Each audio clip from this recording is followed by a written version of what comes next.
What is up, guys? It's your boy Mo, and today we're watching a video called "How Good Was David Robinson Actually?" Now, I ain't even gonna lie to you, David Robinson, that's peak ball knowledge right there. You know what I mean?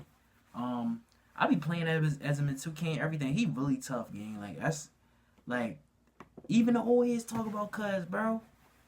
And then I remember one time, like, what really made me realize how good David Robinson really was, gang, is when I watched a movie called, what the fuck was it? It was some movie where he was saying, he said to some nigga, he got mad. He was like, I'll see you in San Antonio. I don't remember what movie that was, but that's what really made me realize how good this nigga was, bro. And then they was big as shit in the movie. I think it was probably like Mike. I don't even remember. It was one of them basketball movies though, but we ain't gonna waste no time. No further ado, let's get into the video. When you think of the San Antonio Spurs before Tim Duncan arrived, who comes to mind?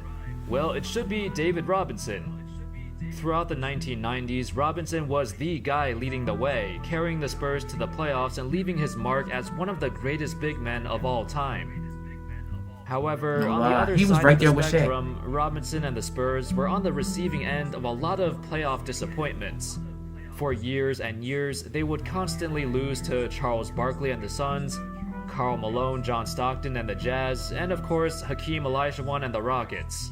A series that we all remember today. Like he needed help. The year when Robinson won the MVP, the Spurs finished with the best record in the entire league, and then they would get obliterated by Hakeem and the Rockets. In fact, nowadays, that's probably what Robinson is most known for. Not his crazy numbers or his ridiculous talent, but his shortcomings. How's it going, folks? My name's Andy, and in this video, we're going to take a look at the career of David Robinson.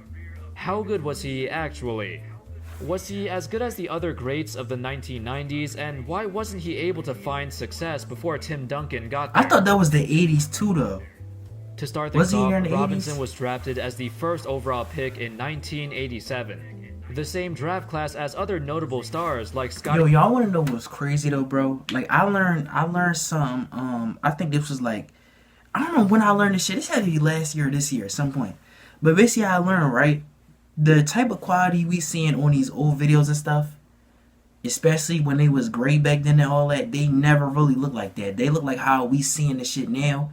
It's just over time, the video camera and quality is start to like degrade. Y'all know how like y'all know how Apple is like. Look, y'all ever posted a picture like on your story like maybe 3 to 4 years ago, and then you go back to look at it and it's way more blurrier than you remember it being. That'll definitely tell y'all right there what I'm talking about. But yeah, basically, it's a whole theory where, like, as the years go on, like, the current camera quality that we have now is going to keep going down, and it's going to keep getting worse until eventually it looks like we are a bunch of ancient niggas, bro. That's how it is. But one day, bro, we dead ass might be ancient, like, no bullshit. Like, just think about it.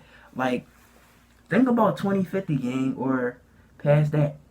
Like, maybe, like, 2350. We might, y'all, I'm gonna be real with y'all, we not gonna be alive then. I'm gonna tell y'all that right now. We not gonna be alive then. But hopefully this video's still up then. But we not gonna be alive. It do hit different when we not gonna be alive then. I can't even think that far, but yeah. Pippen, Kevin Johnson, and Reggie Miller. However, because Robinson was serving in the US Navy, he did not sign a contract with the Spurs right away. There were some negotiations back and forth from both sides regarding his contract. But eventually, after his service, Robinson would sign with the Spurs to a contract that nearly matched the highest paid players in the NBA. So there was an immense amount of pressure on the young Robinson right away, as the Spurs were near the bottom of the league before he got there. When he joined the team in 1989, he was 24 years old and made an immediate impact on the team. Robinson won Rookie of the... Wait, I ain't gonna lie though, bro. Back then, I feel like they had a giant use for big men. You know what I mean? Like in the NBA, like that was kind of something that was a little new to them because they was used to having average niggas play niggas that's what be having 9 to 5s and shit. In case y'all didn't know that, let me educate y'all today though. Back in the day in the NBA, you literally had to have 2 jobs. You had to have one in the league, and then the NBA wasn't paying you as good. So the shit they doing nowadays, bro, is different. They ain't start all that till like maybe the 90s or late 80s or some shit. Where they actually will pay you. The only niggas that was getting paid like crazy was what's it called? What the fuck is his name? Wilt Chamberlain.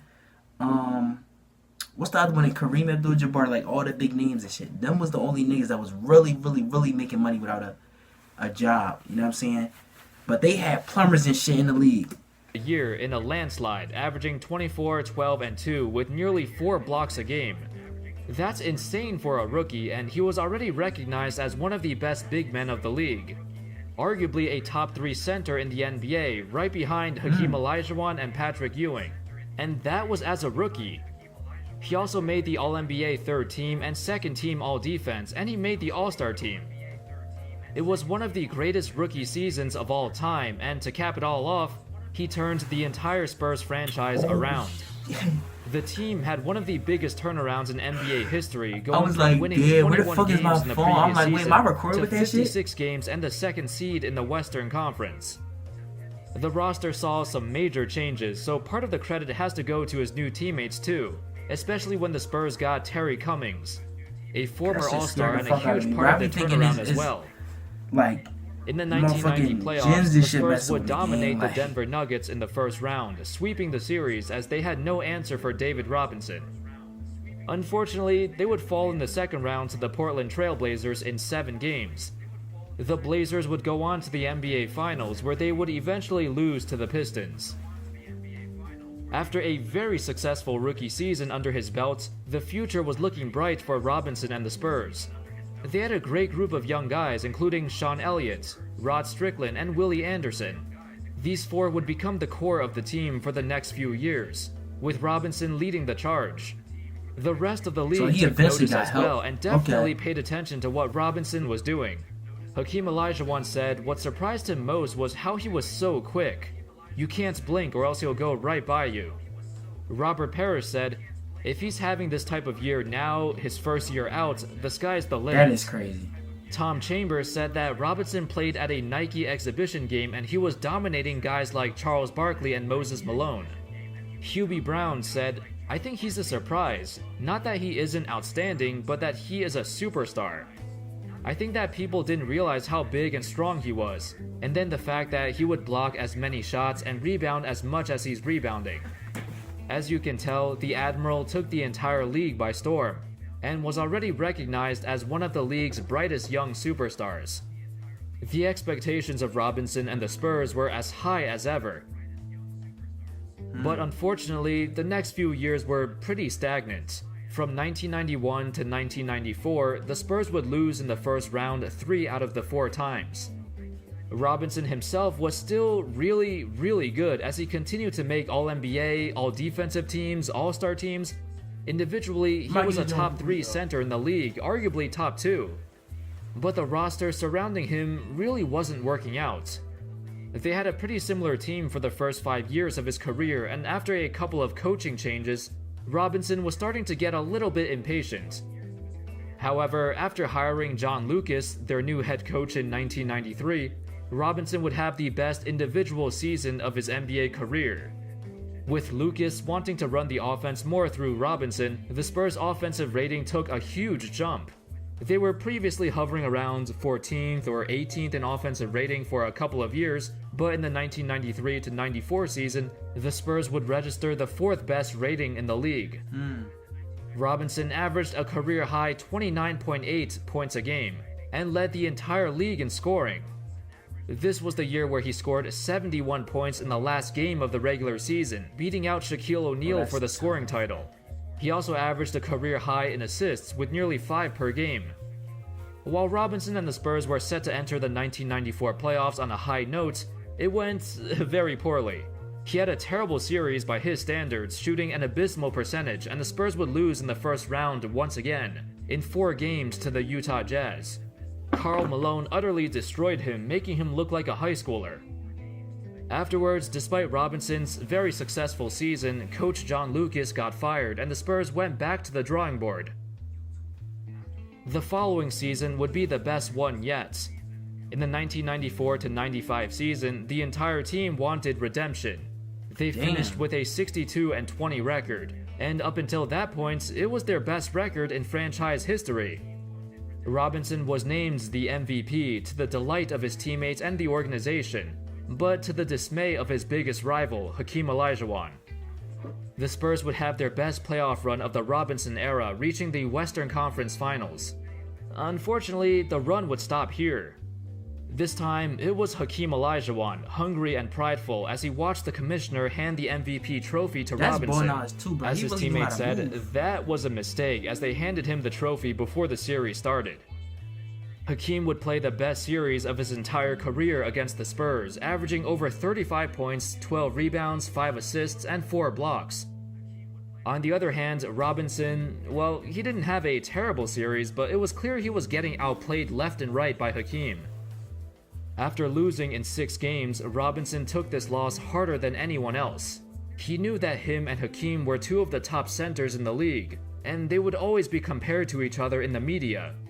Hakeem has always outplayed him before, but this time, Robinson was the reigning MVP and everyone thought this would be his year. It just wasn't, and once again, Robinson got sent home after an underwhelming series. So, what is it with Robinson's game that made him drop off during the playoffs? You could tell from looking at his numbers, his playoff stats see a drastic drop-off from his regular season numbers. Is he simply not good enough? Is he getting outplayed? Yeah, that is true, and to be honest, part of it had to do with Robinson's approach to the game. He was very dominant in the regular season, but he was also a rather predictable player. He did not handle double teams as well as other bigs, and his offensive game sometimes looked very stagnant. Very predictable post moves, and he wasn't super adept at finishing with his right hand. That's why a lot of older, more experienced teams with more experienced big men like Hakeem or Karl Malone knew how to defend him to limit his effectiveness. Fast forward a bit, and before the 1996-97 season started, Robinson threw out his back, and then later on he broke his foot. This caused him to miss all but 6 games of that season. Greg Popovich, who was previously the Spurs GM, decided that, I'm going to coach this team by myself. And thus, he named himself the new head coach, and they lost a lot of games. But in hindsight, this whole disaster of a season was a blessing in disguise. The Spurs won only 20 games and was granted the number 1 pick of the 1997 NBA draft. The pick that they used to draft, Tim Duncan. Almost immediately, Duncan would take over the team and become their best player. Robinson would become a 2-time champion, once in 1999 and again in 2003. By this time, he was merely a role player, a great role player nonetheless, but the Spurs were moving in a different direction. And after 2003, Robinson would retire. So, how good was David Robinson actually? Well, he was pretty damn amazing, one of the best players of the 1990s, but he got overshadowed by others. Individually and statistically, his numbers were just as impressive as a guy like Hakeem or Patrick Ewing or Shaq. I would still put him as a top 10 or maybe top 8 center of all time. Another knock on him is his longevity. His prime was relatively short compared to other superstars, as he only really had 6 or 7 seasons where he was a legit superstar.